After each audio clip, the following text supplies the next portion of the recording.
Hi అండి. ఈరోజు మనం టమాటా చారు ఎలా తయారు చేసుకోవాలో చూద్దాం రండి.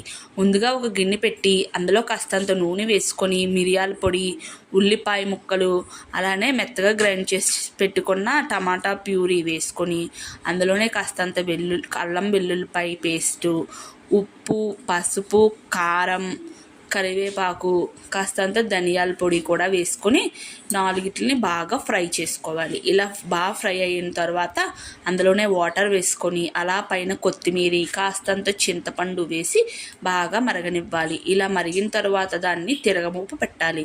తిరగమూపు పెట్టడానికి ముందుగా ఒక గిన్నె తీసుకొని అందులో కాస్తంత నూనె, వెల్లుల్లిపాయలు, ఆవాలు, జీలకర్ర, మెంతులు, ఎండుమిరపకాయలు, కరివేపాకు వేసి వేగిన తర్వాత లాస్ట్లో ధనియాల పొడి వేసి వేగనిచ్చి ఈ చారుని అందులో వేయడమే. అంతేనండి, ఎంతో రుచికరమైన టమోటా చారు రెడీ అయిపోతుంది.